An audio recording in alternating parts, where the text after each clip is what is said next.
Hello students, welcome to my channel. So student, जैसा कि आज की वीडियो में हम जॉन किट्स की बायोग्राफी पढ़ने वाले हैं। जैसा कि स्टूडेंट, जॉन किट्स का नाम आप सभी लोगों ने सुना होगा। जॉन किट्स बहुत ही फेमस इंग्लिश रोमांटिक पोएट हैं और स्टूडेंट्स ये सिर्फ 25 ईयर्स ही जिंदा रहे, यानी 25 साल के बाद 26वीं ईयर जब इनकी चल रही थी तभी इनकी डेथ हो गई थी। तो इतने कम एज में आप लोग देख सकते हैं ये कितना ज्यादा फेमस हो गए कि आज पूरे वर्ल्ड में इनको सभी लोग जानते हैं और इंग्लिश लिटरेचर के ये बहुत ही फेमस पोएट भी हैं और हर लोग इन्हें पढ़ते भी हैं, क्योंकि इतनी कम एज में इन्होंने इतना अच्छे वर्क्स किए कि ये इतने ज्यादा फेमस हो गए। तो आज की वीडियो में मैं इनके एकदम स्टार्ट से, इनके बॉर्न से लेकर के इनके डेट तक के सभी इंपॉर्टेंट पॉइंट्स आपको बताने वाली हूँ, जिनसे आपके एग्जाम में प्रश्न आ सकते हैं। तो चलिए स्टार्ट करते हैं। तो स्टूडेंट्स देखिए, जॉन किट्स का बॉर्न हुआ 31 अक्टूबर 1795 में। कहाँ पर हुआ? मूरगेट, लंदन में हुआ, यानी मूरगेट एक जगह है लंदन में। वहां पर जॉन किट्स का जन्म 31 अक्टूबर 1795 में हुआ था। और इनके जो पेरेंट्स हैं, तो देखिए, his father name was Thomas Keats और स्टेबल कीपर। देखिए, इनके फादर का जो नेम था वो था थॉमस किट्स और इनके फादर जो थे वो एक स्टेबल कीपर थे। स्टूडेंट्स, जहाँ पे हॉर्स को रखते हैं तो आप लोगों को उस जगह का नाम पता होगा कि स्टेबल में ही हॉर्स को रखा जाता है। तो इनके जो फादर थे वो स्टेबल कीपर थे, जहाँ पर घोड़ों की देखभाल करते थे, घोड़ों का ख्याल रखते थे।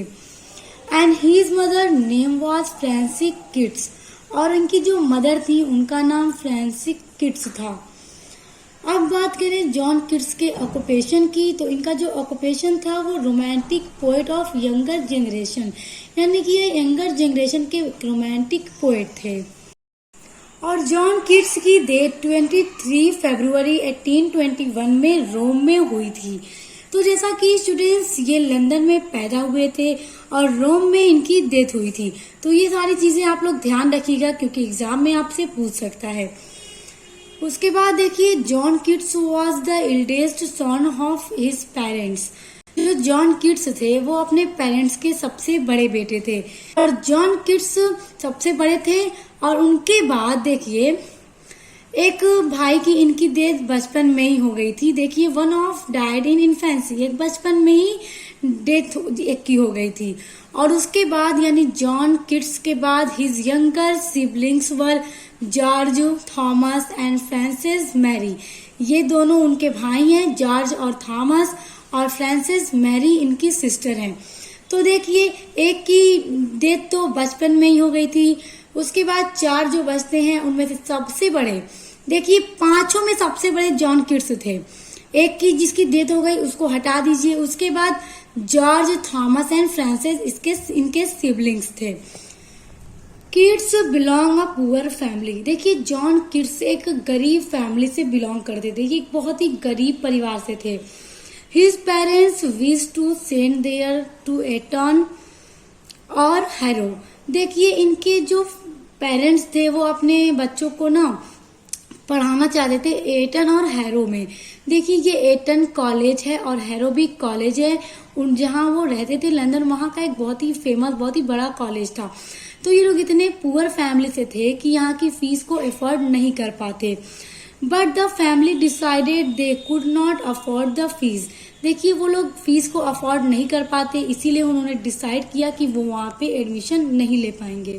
तो देखिए, जैसा कि डिसाइड हो जाता है कि वो उन कॉलेज में एडमिशन, उस स्कूल में एडमिशन नहीं हो पाएगा। तो John was sent to board at John Clarke school in Enfield. देखिए, तो जॉन का एडमिशन करा दिया जाता है जॉन क्लार्क स्कूल में। ये जॉन क्लार्क का एक स्कूल है इनफील्ड, ये एक टाउन था इनफील्ड, यहीं के एक टाउन में, इनफील्ड के एक टाउन जॉन क्लार्क स्कूल में जॉन किट्स का एडमिशन 1803 ईस्वी में करा दिया जाता है। Whose son Charles Cowden Clarke arouse his literary career. देखिए, जॉन डन का जिस स्कूल में एडमिशन होता है जॉन क्लार्क स्कूल में, तो जिनका वो स्कूल रहता है उन्हीं का एक बेटा रहता है, जिनकी जॉन से क्या है फ्रेंडशिप हो जाती है और उनके बेटे का क्या नाम रहता है, जिनका स्कूल रहता है उनके बेटे का नाम रहता है चार्ल्स काउडेन क्लार्क। तो ये जो थे ना, ये जॉन किट्स को बहुत ज्यादा इंस्पायर करते हैं, बहुत ज्यादा प्रेरित करते हैं कि तुम भी पोएम्स लिखो, ये सारे वर्क्स करो। उनके लिटरेरी कैरियर में वो उनको बहुत ज्यादा इंस्पायर करते हैं। तो इन्हीं की बातों से प्रेरित होकर जॉन किट्स लिखना स्टार्ट करते हैं। His father died in April 1804 when John was 8। देखिए, जब जॉन किट्स सिर्फ 8 ईयर के थे तभी इनके फादर की डेथ हो जाती है 1804 ईस्वी में। His father died due to skull fracture sustained by falling his horse। देखिए, इनके फादर की डेथ किस तरह से होती है। उनके फादर घोड़े से गिर जाते हैं जिस कारण उन्हें स्कल फ्रैक्चर में चोट आ जाती है। स्कल फ्रैक्चर क्या होता है कि खोपड़ी यानी दिमाग की जो खोपड़ी होती है ना स्टूडेंट्स, उसमें चोट लग जाती है। तो उनके फादर जब हॉर्स से गिरे तो उनके खोपड़ी में चोट लग गई जिससे उनके फादर की डेथ हो गई थी। और उस टाइम जॉन किट्स सिर्फ 8 साल के थे।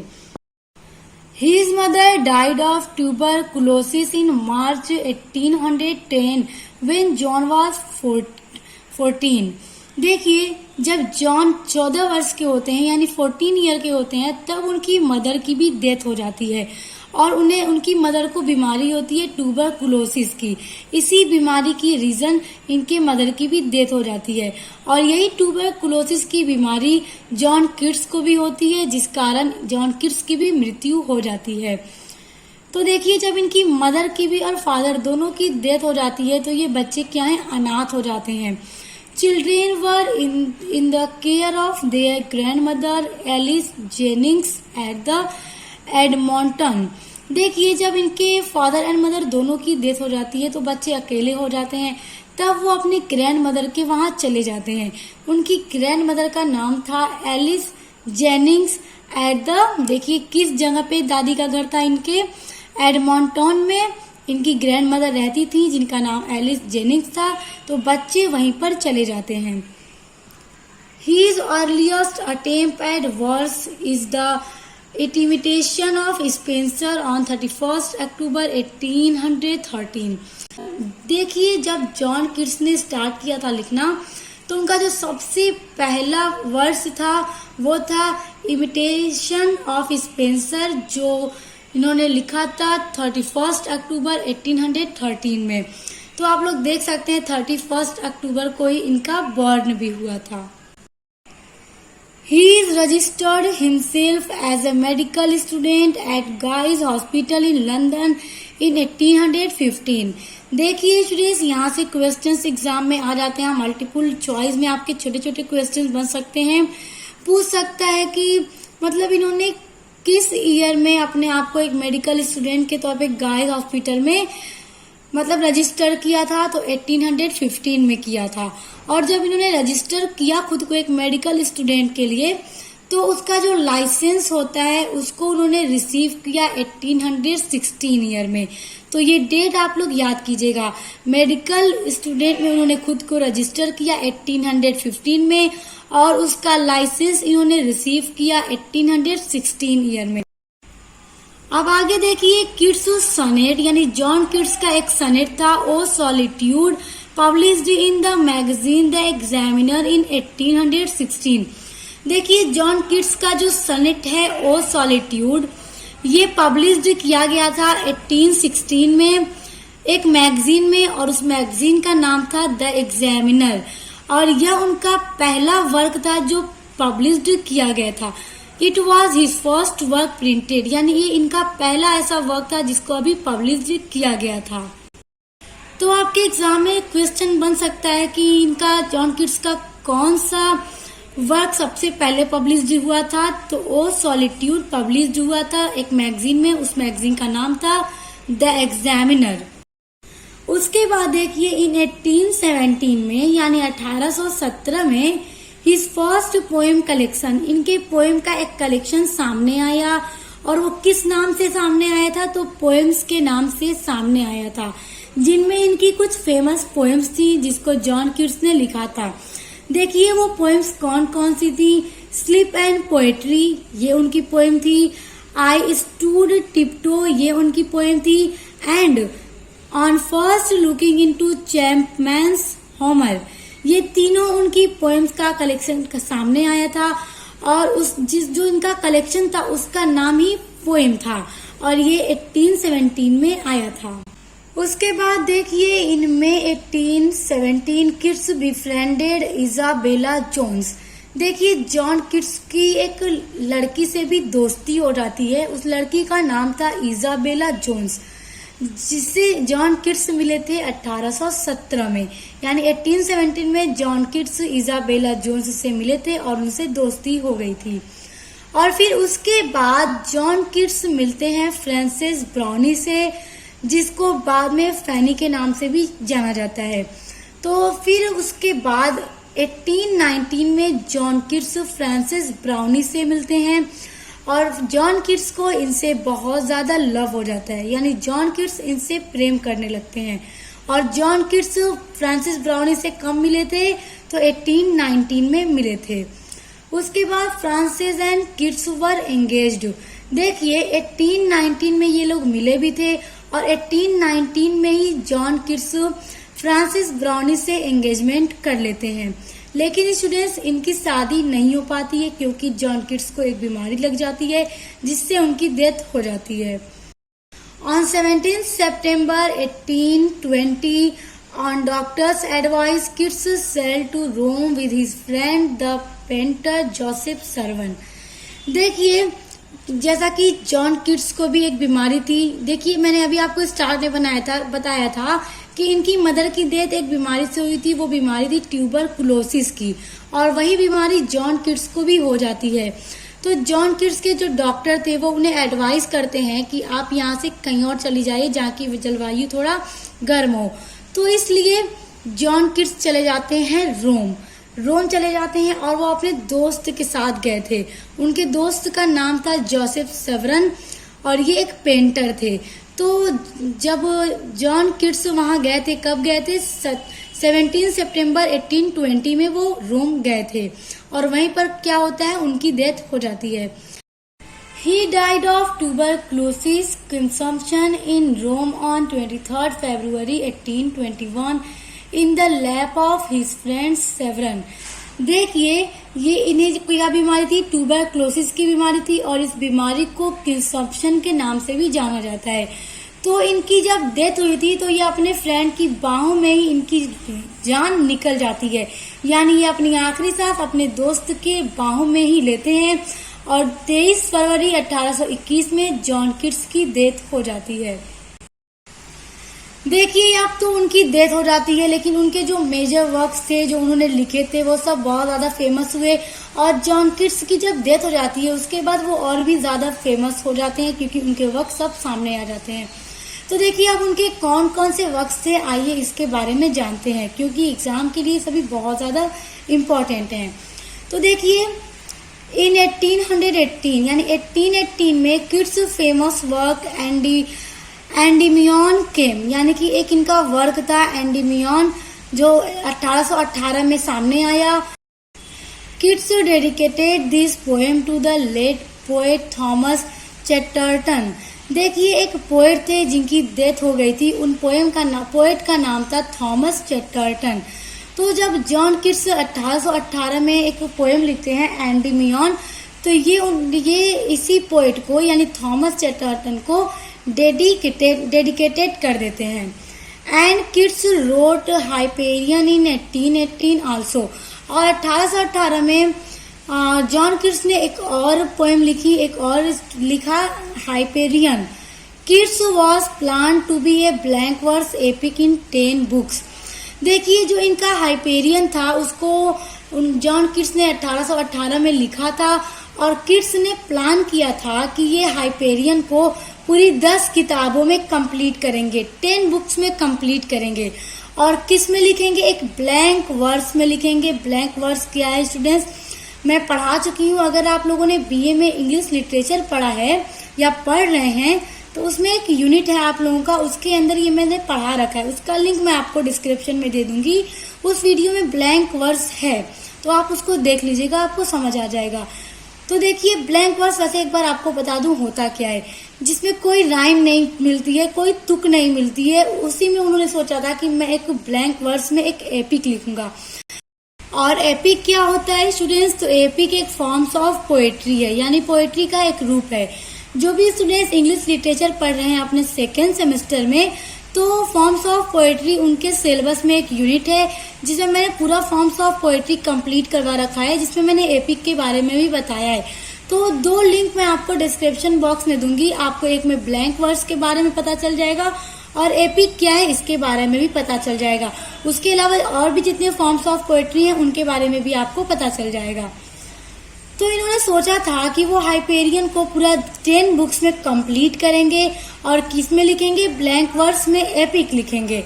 लेकिन देखिए ये लिखते हैं सिर्फ 2 books, only 2 book and part of the 3rd were completed, यानी कि 10 बुक सोचा था लिखना, लेकिन वो लिख पाते हैं सिर्फ 2 बुक लिख पाते हैं, और 3rd बुक जो थी वो उसको भी बस आधी लिखे थे, यानी 2.5 बुक इन्होंने बस लिखी थी, उसके बाद इन्होंने नहीं लिखा इसको। उसके बाद इन 1819 the fall of Hyperion a dream. देखिए ये 1819 में एक इनका और वर्क है द फॉल ऑफ हाइपेरियन, जो कि इन्होंने एक ड्रीम लिखा है। ये भी बहुत ज्यादा फेमस वर्क है जॉन किट्स का। और देखिए स्टूडेंट्स 1819 में जॉन किट्स के बहुत सारे वर्क्स थे, जैसे देखिए Otho the Great a closed drama. Otho the Great इनका एक ड्रामा है और ये क्लोजेड ड्रामा है। क्लोजेड ड्रामा स्टूडेंट्स वो होता है जिसमें मतलब कि जब भी कोई राइटर लिखता है ड्रामा को, तो उसका इरादा होता है ये ड्रामा लिखने का कि उसे वो स्टेज पर प्रेजेंट करने के लिए नहीं लिख रहा है, तो ऐसे ड्रामा को क्लोजेड ड्रामा कहते हैं।